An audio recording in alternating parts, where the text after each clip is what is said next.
And I am going to be going over today's MLB DFS slate. It's a pretty early look, but we do have projections and lineups starting to come in. So, we'll keep it simple. I'm a kind of trust the process guy, run the simulations, see how things go, but keeping it simple can be good. So, if you like what you see here today, like and subscribe and check out the packages on TrueDFS.com. You could sign up for a trial, give it a try. If you're ready to jump in, everything you get here, like Sheets' projections, Goldie's projections, SaberSim, the pay dirt model that we use for betting and for DFS, all of that is like $20, $30 more than it would cost just for SaberSim alone. So it's like really good deal. You'll see how we use it. It's a quick, simple process that we could do in 10 minutes to get really high ROI and successful winning lineups. So check that out. So I'm going to go ahead and I'm going to build, and then we'll go over what we got. I don't have, too many personal quote unquote hot takes for DFS. And I try to kind of trust the process, but there may be a couple points where there's some guys I like or don't like or want to get to or don't want to get to for various reasons. So I'll call that out. The other thing we have to look out for today is if you look at Roth, he's just got weather issues all over the place, right? So there's going to be questions closer to lock, how these games are going to look, if they're going to play, if they're going to be delayed, if they're going to have in-games delays that affect the pitchers. All these things you're going to have to consider. It's 2 hours from the slate now. I'm just going to operate as if we're playing all the games.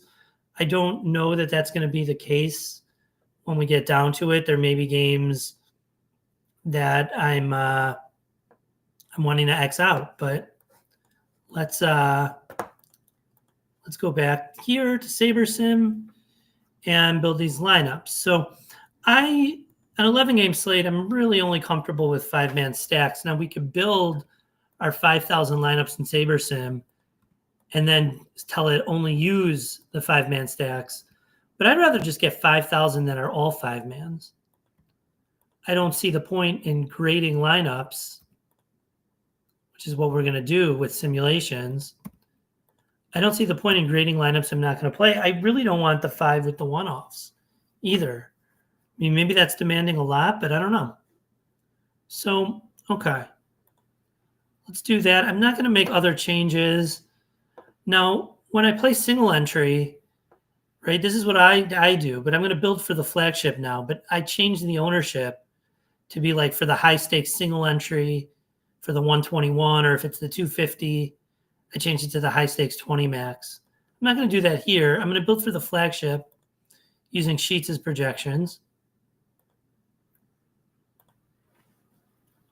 And I want to keep this minimum salary somewhat high. I don't know if 4,900 is right, but I'm going to keep it around there. And let's see what we get.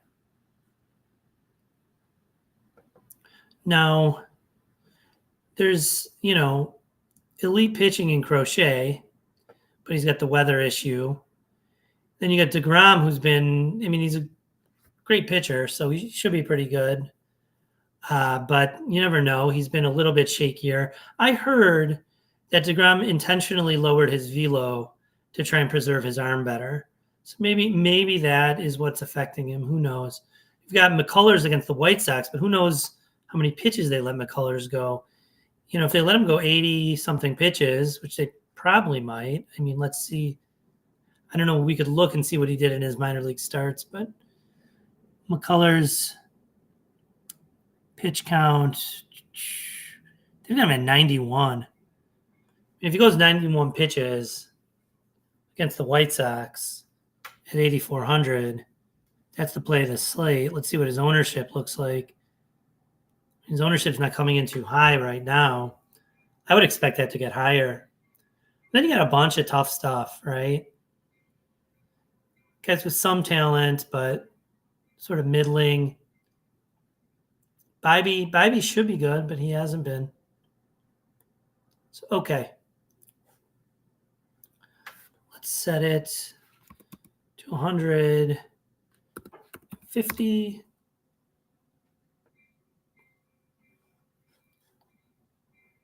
It's going slow here.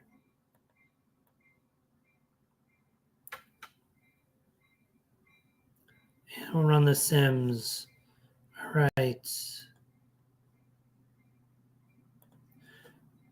So we run our contest simulations of the flagship. And let's see what we got to.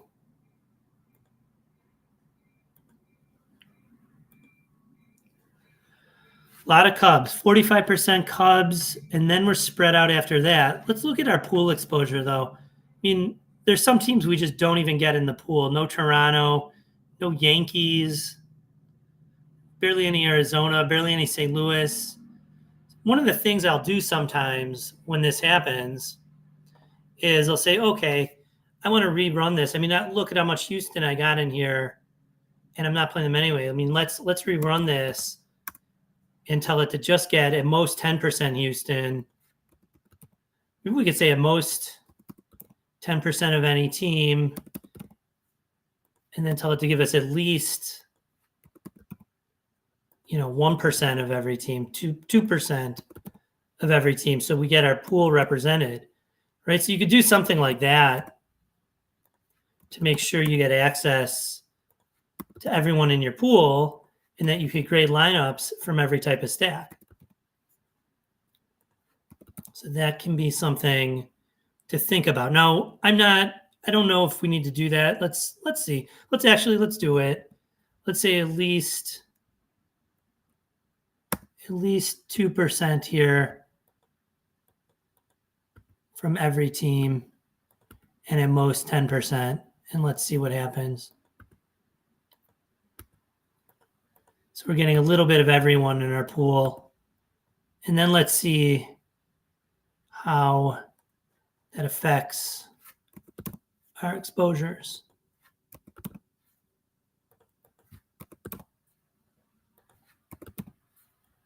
We'll see if it could even do it.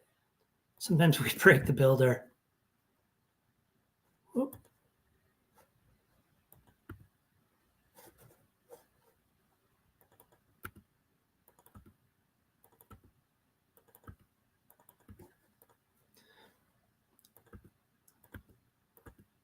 It's a lot of manual work, but it's a good experiment, I think, worth it.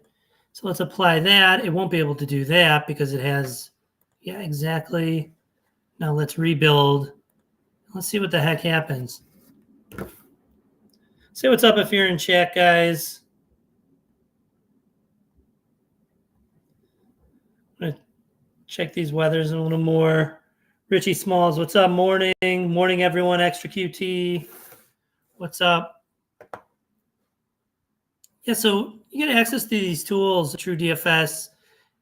It's good stuff. So like and subscribe, check that out. Let's take a look at the weather a little more in depth. Looks like St. Louis in game 1 is fine. I don't know. Game 2, are either of those? Yeah, game 1's on the slate, right? So, okay. Pittsburgh, yellow. Yellow is good compared to some of the spots today. New York, off and on showers throughout, probably more on than off. These are problems. KC, Baltimore, they had the delay yesterday too. They're not worried about delaying. The pitchers came back. It was only the second inning, so that really helped. Like Bubic going to have a good game. Boston's yellow, orange, yellow, and Philly. Chicago yellow, boy. So I don't know. The ones I would look out most for are the oranges, but you got to be aware of everywhere. I mean, Baltimore was supposed to be relatively okay compared to the other spots on yesterday's slate, and did not pan out that way. They had a delay, and I was pretty scared that those guys were going to get nailed, taken out of the game. So now look at our pool. We just got some of everyone in the pool. So let's see if we still get 45% Cubs, 20% Minnesota, or if it lowers that, or what it does. It may not affect much at all. But this is just a kind of a quick-ish way to get yourself some exposure everywhere. So, okay, our sims are run, Got it sorted by that. I'm going to go to 150. And let's see what our stack exposures look like here. Yeah, way less on the Cubs. Less on the Minnesota. We got more Cleveland this way. Tampa, we ended up with still no Houston. So we're a little more spread out this way. I'm more comfortable with that. A little bit of everyone. Okay, let's take a look at the pitching side of things. Got 18 different pitchers in our pool.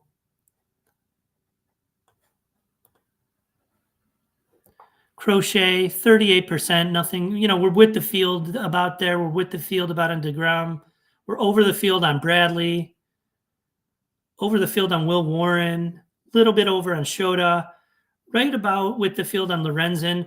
One thing, I'm happy to get to some Lorenzen here. I might bump that a little bit later.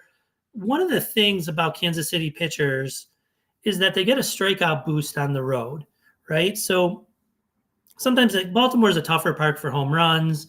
Now, not necessarily the best offensive park, and I don't think it's a better offensive park than Kansas City is. But the thing about Kansas City is, why is it a good offensive park? It's a good offensive park because the batter's eye is good, right? So guys don't strike out as much. So when you get these KC pitchers on the road, their strikeout upside gets a little bit better. I don't know if the projections reflect that. Then we get a little bit of Peralta under the field on him. A little bit over on the Stephen Kolek on San Diego. Okay. A little bit over on Edward Cabrera. Don't love that. One of the things about Cabrera is you could really run on him. So they're playing the Athletics. I wouldn't mind if we had some Athletics in there. You might see guys stealing who don't normally steal. Now, I've heard good things about Blade Tidwell's stuff in the minors. Two guys that aren't showing up here, McCullers and Heaney. So I don't know. Maybe I bump that later. I mean, McCullers seems like a great play despite the questions about his leash and his first game back. Now, Heaney is priced up, right? Heaney has been great, and it's scary because he's, has Heaney found something at 33 years old? It seems unlikely, but on the other hand, I've heard that he's added pitches.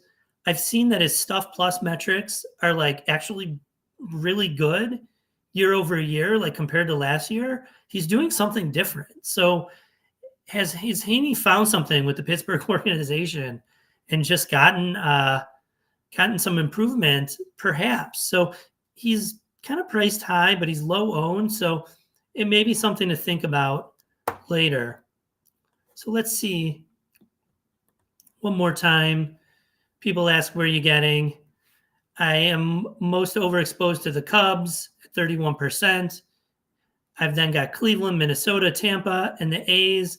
But really I'm spread out, just 5% of the A's for 2% of these other teams. But so really the teams I'm really heavy on are the Chicago Cubs, the Cleveland Guardians, and the Minnesota Twins, and the Tampa Rays going up against Will Warren. I like that too, because I also have some decent amount of exposure to Will Warren. So I'll kind of offset that a bit and get the hedge going. So that is where I'm at in the early going on DraftKings. Let's take a look at FanDuel. We'll build kind of similarly.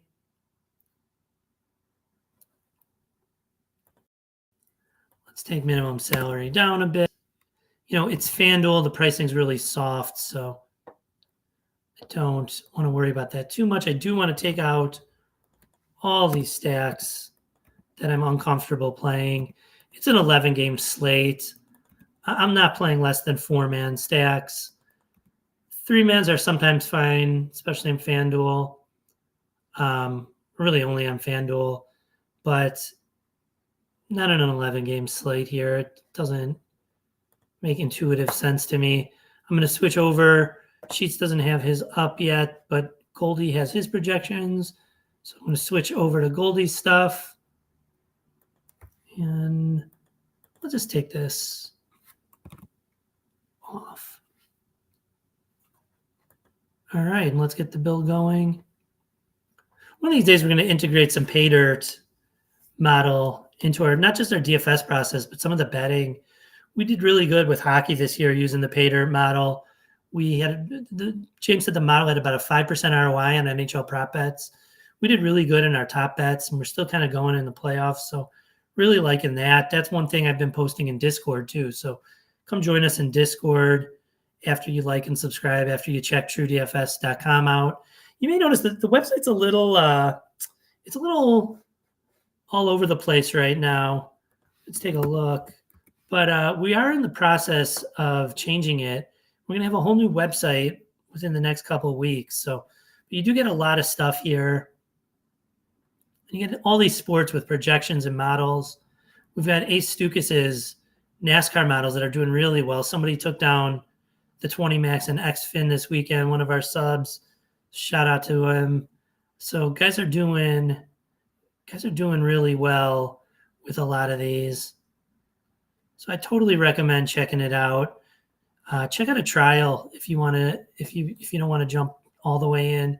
Remember, the pricing's right though, right? What you get for just $20 more than you'd pay for this alone. I mean, it just makes a ton of sense. So okay, FanDuel almost done here. It's a little slow with all the constraints we put on it. I'm not going to go through the whole process of changing exposures and all that, but let's see. We got our sims running. I think it's a 150 max on FanDuel today. Could check that. Get the sims going. Let's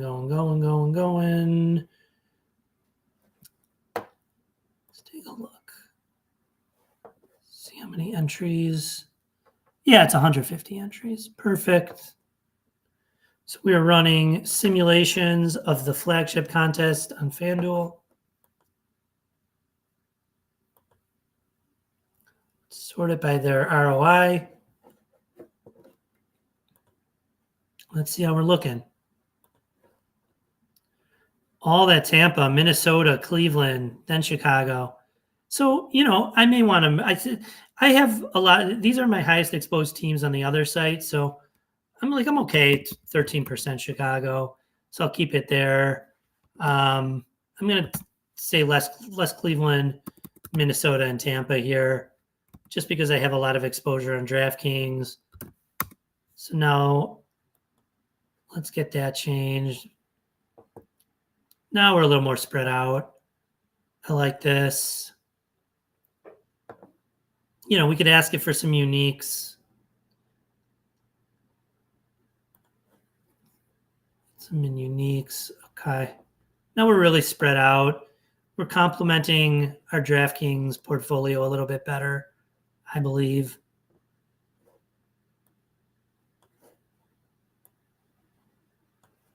Let's see on the pitching side. Pretty spread out. We got just about with the field, a little over on DeGrom, a little under on Crochet, a little over on Shota. A strong position on Bradley again. Remember, we had that on DraftKings. Nothing over the top. Little more McCullers than we had there. Still no Haney, less Warren. There you have it. Our FanDuel portfolio. So that's about it. Remember to check the weather. There's a lot going on. Things are going to be really fluid on this slate. So look for delays. Look for updates on that. Remember to check out TrueDFS.com and be on the lookout for this website upgrade we've got coming. And you could get access to SaberSim, to Goldie's projections, Sheets projections, the Pater model for DFS, for prop betting, and the premium discard, all of that for like $20-$30 more than you'd pay on your own. The price is right. It just makes sense. Like and subscribe. With that, I am out. I showed you my exposures in this early going, and I wish you good luck with whatever you do on today's DFS slate. Let's go.